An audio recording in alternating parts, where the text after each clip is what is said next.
The stars looked different from this part of space. Captain Eleanor Wright pressed her hand against the view screen of the Earth exploration vessel, Horizon, and took a deep breath. After 3 weeks of travel using Earth's new faster-than-light drive, they had arrived at the coordinates sent by the Galactic Federation. "Any sign of them?" Eleanor asked, turning to her communications specialist. Lisa Martinez shook her head, her fingers moving quickly across her control panel. "Nothing yet, Captain, but we're exactly where they told us to be." Daniel Green, the ship's science officer, looked up from his station. "Captain, I'm detecting an energy signature unlike anything in our database. Something big is coming." The Astkin bridge crew fell silent as a massive ship appeared seemingly out of nowhere. It dwarfed the horizon, its silver hull reflecting the light of a nearby star. Intricate patterns covered its surface, glowing with a soft blue light. "Incoming transmission," Lisa announced, her voice steady despite the tension. "On screen," Eleanor ordered, straightening her uniform jacket. The view screen flickered and an alien face appeared. It had pale blue skin, large oval eyes, and no visible nose or mouth. When it spoke, the words came through the ship's translator. "Greetings, humans of Earth. I am Ambassador Skilax of the Loraxian people, representing the Galactic Federation. We welcome you to the greater community of spacefaring civilizations." Eleanor stepped forward. "Thank you, Ambassador. I am Captain Eleanor Wright of the Earth exploration vessel Horizon. We are honored to make first contact with the Federation." The Kia ambassador tilted its head. "We have prepared docking procedures for your vessel. My assistants will transmit the necessary information. We look forward to meeting in person." After the transmission ended, Daniel approached Eleanor. "That went well, I think. Hard to read alien body language." Eleanor nodded. "Let's prepare for docking. Lisa, make sure our translation devices are working perfectly. Daniel, run final checks on the atmospheric compatibility. This is history in the making, people. Let's not mess it up." 6 hours later, Eleanor led her small delegation through the airlock and onto the Federation ship. The air smelled faintly of cinnamon, and the gravity was slightly lighter than Earth's. Ambassador Skilax waited with several other aliens of different species. "Welcome aboard," the ambassador said, making a gesture that the humans' cultural briefing identified as a greeting. However, Eleanor noticed that the ambassador maintained an unusual distance from them. "Thank you for your hospitality," Eleanor replied, mimicking the gesture. As they walked through the corridors of the massive ship, Eleanor observed more strange behavior. The alien crew members they passed would press themselves against the walls, giving the humans a wide berth. Some even changed direction entirely upon seeing them. Lisa leaned close to Eleanor. "Are we that ugly?" she whispered. "Maybe we smell bad to them," Daniel suggested quietly. They entered a large chamber with a round table. The Federation representatives sat on one side, leaving empty seats between each person.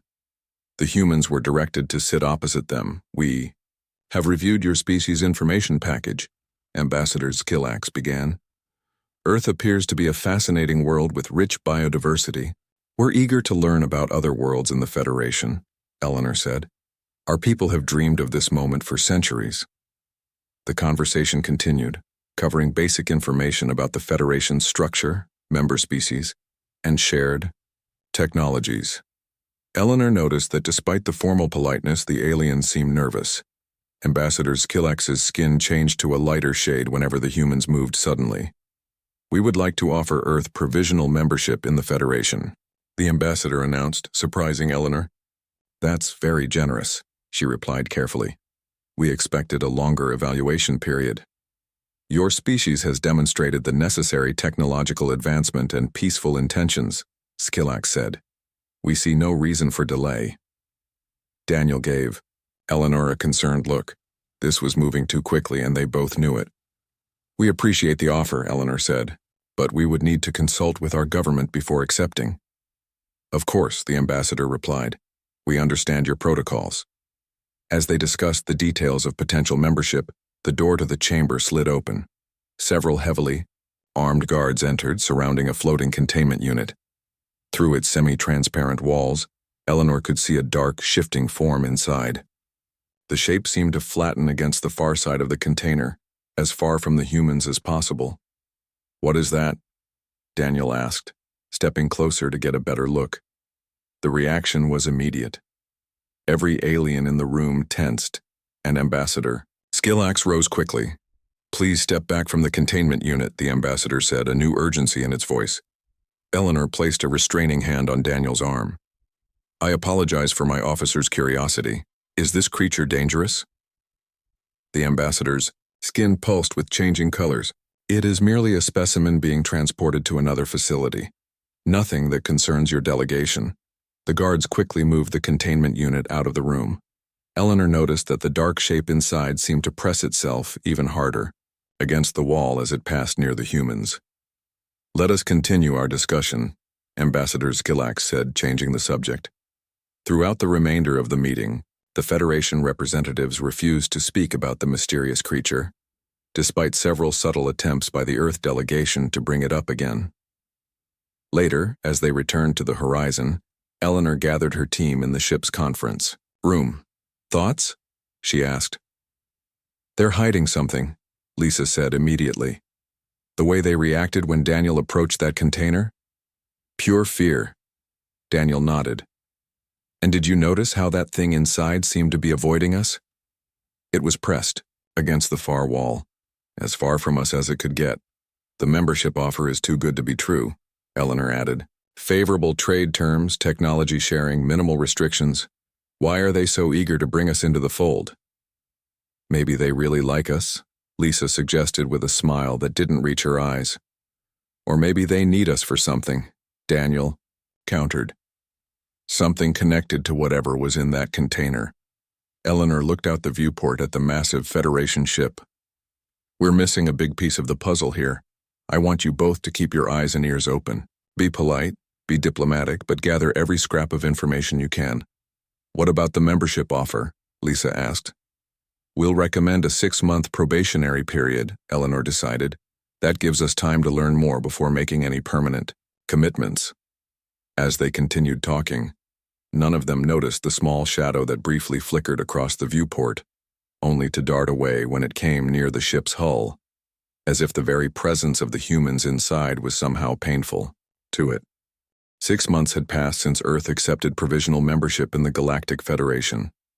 The Horizon remained docked at the massive Federation hub station, serving as both embassy and research center for the growing number of human representatives. Daniel Green sat alone in the Federation library, his eyes burning from hours of staring at alien text. As science officer, he had been granted limited access to the Federation's central database. Most of his searches led to dead ends or heavily censored files, but today was different. "Cross-reference complete," the computer announced in its soft voice. Daniel leaned forward, scanning the results. He had been searching for information about the strange creature they had glimpsed during their first meeting. By combining search terms about containment protocols, guard requirements, and species that avoided human proximity, he had finally found something useful. The screen displayed information about a species called voidwalkers. The file was mostly classified, but the image matched what Daniel had seen. A dark, shifting form that seemed more shadow than substance. The visible text described them as ancient predators and consciousness feeders. Daniel downloaded what little information he could access and hurried back to the human quarters. He found Captain Wright in her office, reviewing trade agreements. "Captain, I found something," he said, slightly out of breath. Eleanor looked up from her work. "Close the door." Daniel did so, then transferred his findings to her screen. "They're called voidwalkers. From what I can piece together, they're some kind of predator that feeds on consciousness itself." Eleanor frowned as she read. "Consciousness feeders, what does that mean?" "I think they somehow consume the mind while leaving the body intact," Daniel explained. "There are references to victims being left in vegetative states. And according to this, they're nearly impossible to detect or contain," Eleanor noted. "So why keep one on a diplomatic vessel? That seems unnecessarily risky." Daniel hesitated. "There's one more thing. I found a research summary that mentions human neurological patterns causing extreme distress reactions in Voidwalker specimens. Eleanor looked up sharply. They hurt them? We hurt them somehow? It seems that way. But most of the research is classified beyond my access level. Eleanor leaned back in her chair. So we have a dangerous predator that's afraid of humans. And, coincidentally, the Federation offers us membership with unprecedented speed and favorable terms. They didn't choose us for our charming personalities, did they? Daniel said with a grim smile. We need to confront Ambassador Skillax, Eleanor decided. Directly, with what we know. 3 hours later, they sat across from the ambassador in a private meeting room. Lisa Martinez joined them, ready to analyze the ambassador's responses. Ambassador, Eleanor began. We've enjoyed these months of cultural exchange, but I think it's time we discuss the real reason Earth was invited to join the Federation. Skillax's skin rippled with color changes. I'm not sure I understand. Captain? Eleanor placed a datapad on the table. We know about the Voidwalkers, and we know they react negatively to human presence. The room went silent. The ambassador's colors stabilized into a deep purple, a sign of distress according to their cultural briefings. How did you access this information? Skillax finally asked. That's not important, Eleanor replied. What matters is that you've been hiding crucial information from us. We deserve to know the truth. The ambassador's large eyes blinked slowly. Very well, but this conversation must remain confidential. Skillax touched a control panel, and the room's privacy shields activated. The Voidwalkers have been the Federation's greatest threat for over 3,000 years. They exist partially in our dimension and partially in another. They feed on consciousness itself, leaving empty shells behind. And they're afraid of humans? Daniel asked. Not afraid. In pain, Skillax corrected. Your species emits a unique, neurological signature that causes them extreme distress. When our scientists discovered this by accident during an encounter with Earth traders in a border system, we immediately recognized the potential. So you fast-tracked our membership because we're useful? Eleanor said flatly. Because you're salvation, the ambassador countered. Our containment methods fail regularly. We lose thousands of lives each cycle to Voidwalker attacks, but they won't go near humans. For the first time, we have a true defense. Before Eleanor could respond, Lisa's communicator beeped urgently. She checked the message and paled. Captain, there's an emergency transmission from Federation Outpost 7, she said. They're requesting immediate assistance. Eleanor turned to the ambassador. What's happening? Outpost 7 is one of our research facilities, Skillax said, already moving toward the door. They study Voidwalker containment methods.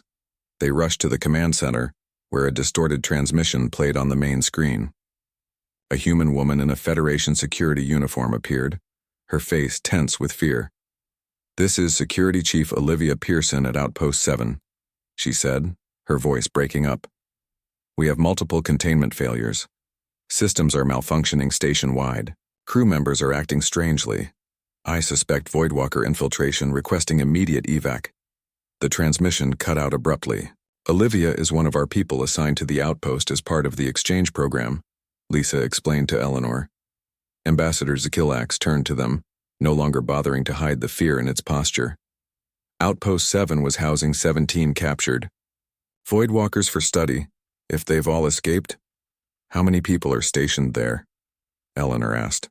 235, Skillax replied, including 3 humans. Eleanor didn't hesitate. The horizon can reach them faster than your larger vessels. We'll launch immediately. Captain, I must warn you, the ambassador said. While Voidwalkers cannot approach humans directly, they can still affect the environment around you. They can cause system failures, structural damage. We understand the risks, Eleanor interrupted. But we can't leave our people there, or yours. As they hurried back to the horizon, Daniel pulled Eleanor aside. There's something the ambassador isn't telling us. In the fragments I found, there were references to Voidwalkers being able to replicate under certain conditions. Eleanor's expression hardened. Then we'd better hurry. Lisa, contact Earth Command, tell them we need more human personnel out here, as many as they can send. And find me everything we have on broadcasting human neural patterns. Broadcasting? Lisa asked. You mean like a signal? If our brains hurt these things, maybe we can weaponize that effect, Eleanor explained. Create safe zones even where humans aren't physically present. As the Horizon prepared for emergency departure, a shadow briefly flickered across the docking bay, retreating quickly as the human crew boarded their ship. Nobody noticed it slip aboard a cargo vessel bound for the central worlds of the Federation. The hunt had begun. The Horizon dropped out of faster-than-light travel with a shudder. Ahead, Outpost 7 hung in space, its normally bright lights flickering erratically. No response came to their repeated hails. Life signs? Eleanor asked, gripping the edge of her command chair. Daniel checked his scanner. Difficult to get clear readings. The station's power fluctuations are interfering with our sensors. But I'm detecting multiple life forms. Any sign of the Voidwalkers? Lisa asked from her communication station. How do you detect living shadows? Daniel replied grimly. According to the data the ambassador shared, standard scanners can't pick them up reliably. Eleanor turned to the newest member of their team.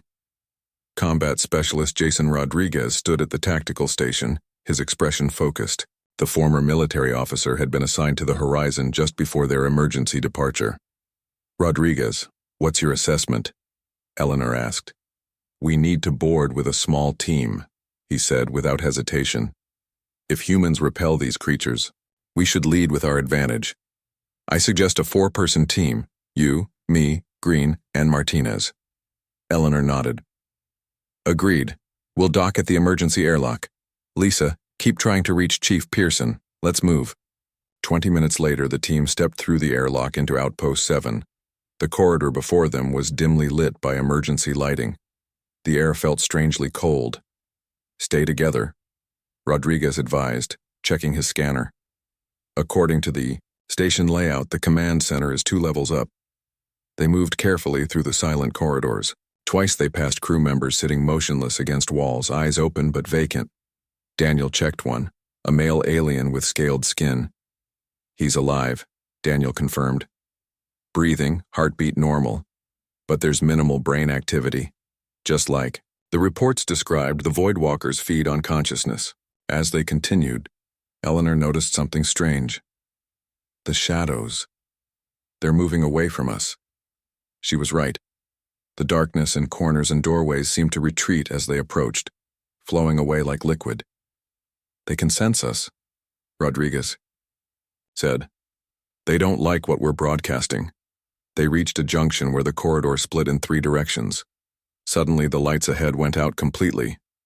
They're trying to use the darkness, Rodriguez said. Stay close. As they moved forward, Lisa's scanner beeped. I'm picking up a human life sign 30 meters ahead in what looks like a security office. They hurried forward, the darkness seeming to part reluctantly before them. The security office door was jammed. Rodriguez forced it open and they found Olivia Pearson inside, a makeshift barricade of furniture pushed against the door. She looked up, her face showing relief mixed with exhaustion. Captain Wright? Thank God you came. Are you injured? Eleanor asked as Daniel checked her over. No, just exhausted. I've been awake for almost 40 hours. Olivia pushed herself to her feet. They can't come near me, but they cut the power, jammed the communications. They're smarter than the Federation believes. How many other survivors? Rodriguez asked. The other 2 humans on staff are in the medical bay, 3 levels down. They were treating injured personnel when the outbreak happened. As for the aliens, her voice trailed off. Most are like empty shells now. Some are still hiding in secured areas. Eleanor helped her up. We need to reach the command center, restore power and communications. It won't be that simple, Olivia warned. These aren't just escaped specimens. Something changed them. They're coordinating, working together. I watched them through the security feeds before they cut the power. They left the office, now a team of 5. The shadows seemed to retreat further with another human present. I have a theory, Rodriguez said as they moved toward the central lift shaft. If they can't stand being near us, maybe we can use that. Create some kind of human proximity weapon. Daniel looked thoughtful. The ambassador mentioned our neurological signature causes them pain. If we could broadcast that signature somehow, like a repellent, Lisa added, or a weapon. They reached the command center to find it in disarray. Several alien crew members lay motionless at their stations. Rodriguez secured the room while Daniel went straight to the main systems. Power core is still functioning, but they've severed the connections to critical systems, Daniel reported. I can reroute emergency power to get basic functions online. While Daniel worked, Eleanor and Lisa checked the station's logs. The last entries painted a disturbing picture. According to this, they were transporting a captured Voidwalker for intensive study, Eleanor said. Something about anomalous behavior patterns. Lisa pulled up another file. Here, a research note from the lead scientist. They discovered this specimen could divide itself when exposed to certain energy frequencies. They were trying to understand the reproduction mechanism. And instead, they triggered it, Olivia said bitterly. Classic Federation overconfidence. They always think they can control what they don't understand. The lights suddenly came back on as Daniel restored power. Got it. Basic systems online, including internal sensors. The sensor displays showed dark areas moving throughout the station, flowing around sections where the humans were located. There are dozens of them now, Eleanor said, watching the movements. Maybe hundreds. Rodriguez studied the display. They're concentrated around the power core and life support systems. They're trying to force us out. Or kill everyone on board, Olivia added. Daniel called them over to a workstation. I've been reviewing the research data they collected. The Voidwalkers are sensitive to specific brainwave patterns that humans naturally produce. It's something about our emotional responses, being more chaotic and unpredictable than other species. Can we use that? Eleanor asked. Maybe. Daniel pulled up a schematic of the station. If we could connect to the station's communication system, we might be able to broadcast amplified human neural patterns throughout the entire facility. Rodriguez nodded. A neural flashbang. I like it. They worked quickly, fashioning a makeshift device using components from the command center and medical sensors calibrated to human neural patterns. Daniel configured it to connect to the station's announcement system. It's ready, he finally said, but I don't know exactly what will happen. This hasn't been tested. We're out of options, Eleanor decided. The Federation rescue ships are still hours away and life support is failing in multiple sections. Do it. Daniel activated the device. For a moment, nothing seemed to happen. Then the shadows throughout the station began to thrash violently, pulling away from corridors and rooms, condensing into writhing masses in the outer sections. It's working, Lisa exclaimed, watching the sensor display. They're retreating.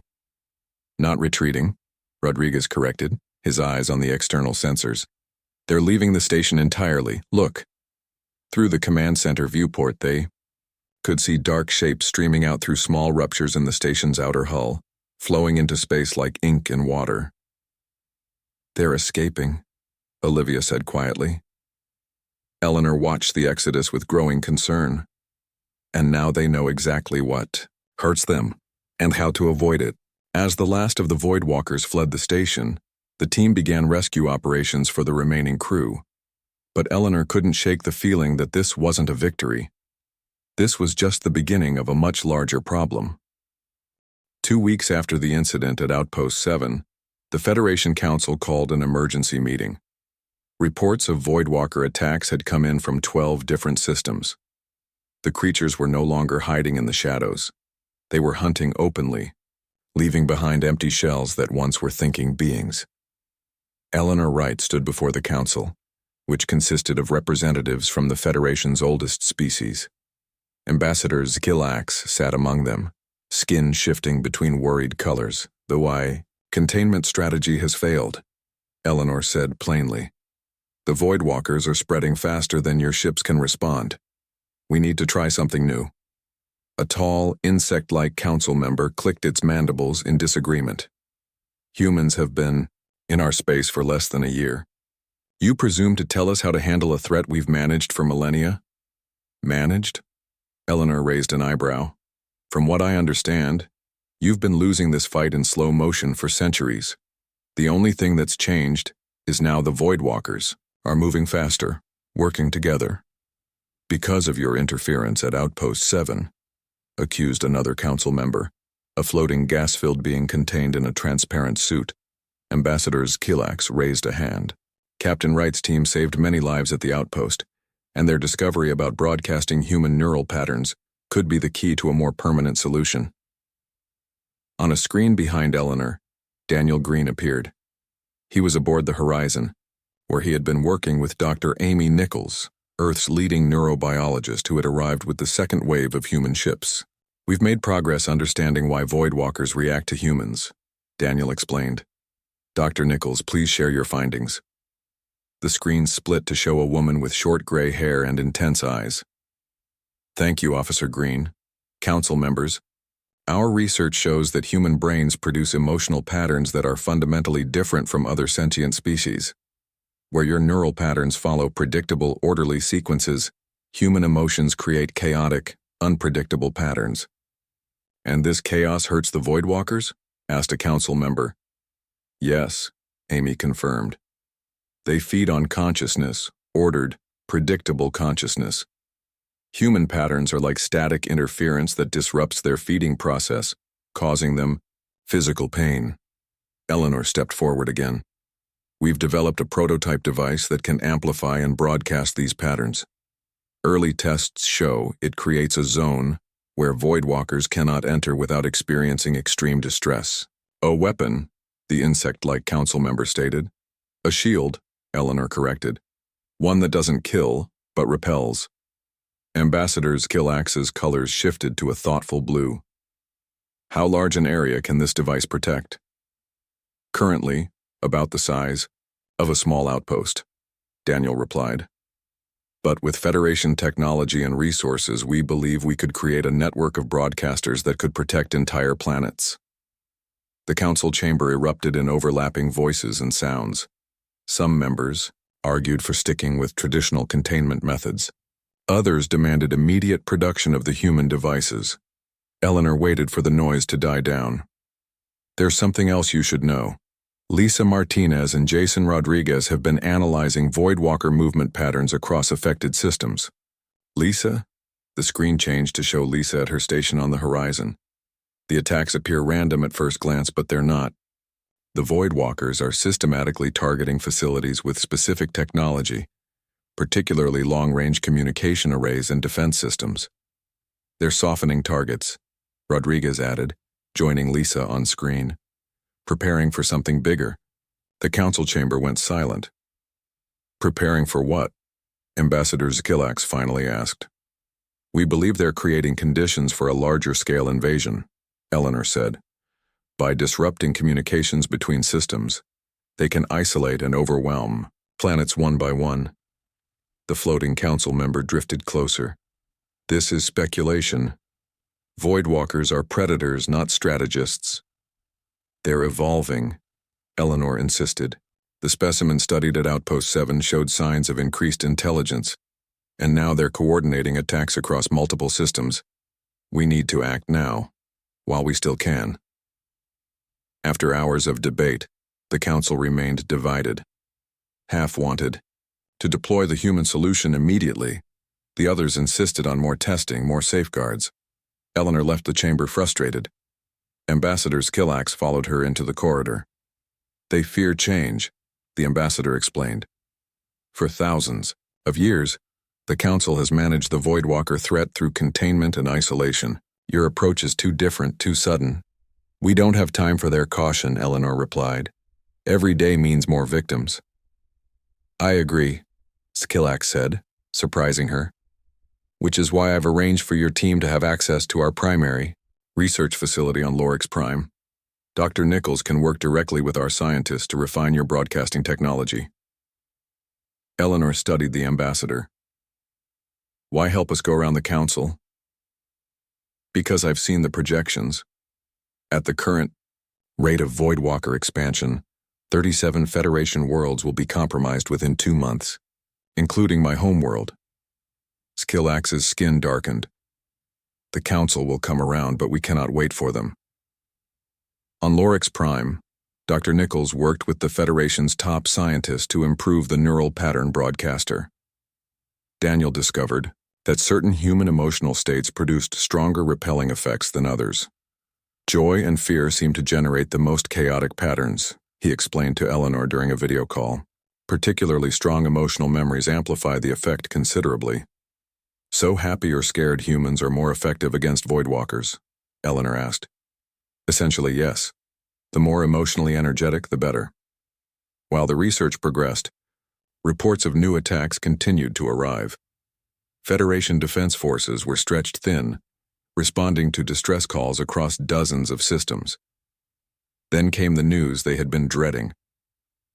The Federation's most secure Voidwalker containment facility, located on a moon in the Krell system, had been breached. Not from the outside, but from within. The specimens inside somehow coordinated, Rodriguez explained during an emergency briefing. They merged into a single entity powerful enough to break through 5 layers of containment shielding.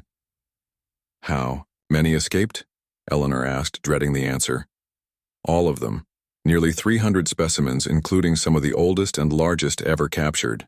Olivia Pearson, now assigned permanently to the Horizon as Deputy Security Chief, pulled up the facility's final transmission. They recorded this just before communications went down.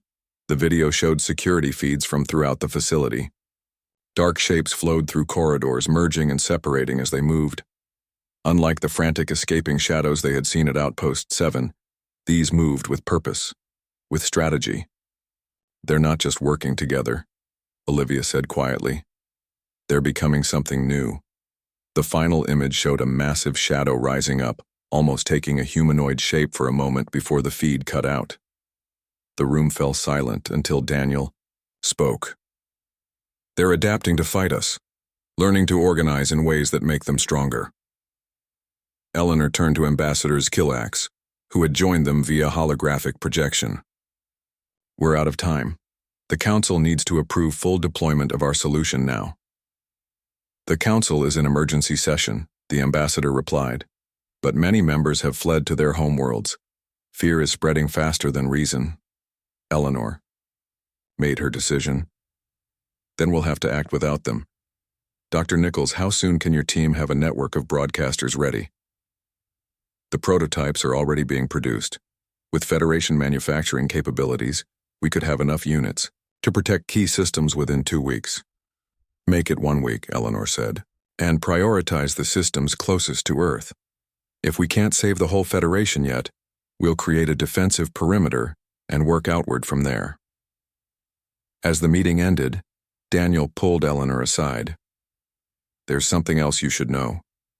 The research team discovered that prolonged exposure to amplified human neural patterns doesn't just repel Voidwalkers, it can destroy them completely. Eleanor considered this information. So our defensive shield is also a weapon? Potentially, yes. But to be effective, we'd need to concentrate the broadcast at much higher levels. It would require dozens of humans working together, focusing their emotional patterns. A task force, Eleanor said, the plan already forming in her mind. Human volunteers specifically trained to generate the strongest possible emotional patterns. I've already spoken with Rodriguez about it, Daniel admitted. He's calling it Project Lighthouse, humans standing together to push back the darkness. Eleanor looked at the star map showing the spreading Voidwalker attacks. Tell him to start recruiting. We're going to need every willing human we can find. Meanwhile, at the edge of Federation space, a cargo ship drifted silently, all life aboard extinguished. Within its dark corridors, shadows pooled and whispered, learning, growing, preparing. Among them moved a larger presence, the merged consciousness of hundreds of Voidwalkers driven by a single purpose, survival. And to survive, they would need to eliminate the only threat they had ever known, humans. 1 month later, humanity stood at the center of the greatest crisis the Federation had faced in millennia. Earth ships had arrived in waves, bringing thousands of human volunteers. They spread throughout key systems, establishing neural broadcasting stations that created safe zones where voidwalkers could not enter. Eleanor Wright stood on the bridge of the horizon, which had been upgraded with Federation technology. The view screen showed the massive fleet gathered around the Federation Central hub, a mix of Earth vessels and ships from the remaining loyal Federation members. "Status report," she said, looking at her expanded bridge crew. "All neural broadcasters are online and functioning," Lisa Martinez replied from her station. "We've created a defensive perimeter covering 17 key systems, including Earth." Daniel Green looked up from his science console. "The Voidwalkers are avoiding our protected zones, but they've increased attacks on outlying systems. Federation intelligence estimates they've compromised 36 worlds already." "The Council is ready for your address, Captain," Olivia Pearson said, now serving as Eleanor's second-in-command. Eleanor nodded. "Put them through." The view screen changed to show the Federation Council chamber. Only half the seats were filled. Many council members remained on their homeworlds, coordinating defense efforts. Ambassador Killax presided over the emergency session. "Captain Wright," the ambassador began, "the Council has reviewed your proposal for Operation Lighthouse. There are concerns." Eleanor had expected this. "With respect, Ambassador, we've moved beyond the time for concerns. Our intelligence has confirmed that the Voidwalkers are gathering near the Maris system." "The ancient nesting grounds," a council member murmured. "Yes," Eleanor confirmed. "Dr. Nichols believes they're returning to their point of origin, pooling their resources and consciousness." The screen split to show Dr. Nichols in her laboratory. "Our research suggests that Voidwalkers originated in a region of space where our dimension and others overlap. This creates unique energy conditions that allowed them to evolve their partial phase-shifting abilities." "And you propose to attack them there?" asked a skeptical council member. "At the source of their power." "Not attack," Eleanor corrected. "Contain. Permanently. Dr. Nichols and her team have developed an enhanced neural broadcaster that can generate a field large enough to cover the entire nesting region." "But this would require..." Ambassador Killax began. "Human volunteers, yes," Eleanor finished. 123 of us, to be precise, working together to generate the emotional patterns needed to power the device. The council erupted in debate. Eleanor waited patiently until Ambassador Killax restored order. "Even if this works," the ambassador said, "you would be trapping yourselves with the very creatures that wish to destroy your kind. The risk is unacceptable." "The risk has been explained to all volunteers," Eleanor replied. "We know what we're doing." After more debate, the council reluctantly approved the mission. They had run out of alternatives. 2 days later, the Horizon led a fleet of 7 ships toward the Maris system. Within the lead ship's specially modified central chamber, 123 humans prepared for the most important task of their lives. Eleanor moved among them, offering encouragement. Jason Rodriguez supervised the final connections to the massive neural broadcasting array built into the ship's core. "The latest scans show over 1,000 Voidwalkers gathered in the target zone," Daniel reported, checking his instruments, "possibly more hidden from our sensors." "And they haven't detected us yet?" Eleanor asked. "We're approaching using the gravitic shadow of the system's gas giant," Lisa explained. "They won't sense us until we enter the nesting region." Dr. Nichols checked the equipment one final time. "Remember, everyone needs to focus on their strongest emotional memories. Joy, fear, love. Whatever creates the most intense neural response for you personally." The volunteers took their positions in concentric circles around the central broadcasting array. Eleanor found her place in the innermost ring, alongside Daniel, Lisa, Rodriguez, Olivia, and Dr. Nichols. "Final approach," the pilot announced over the communication system. "Entering the nesting region in 3 minutes." Eleanor looked around, at the determined faces of her fellow humans.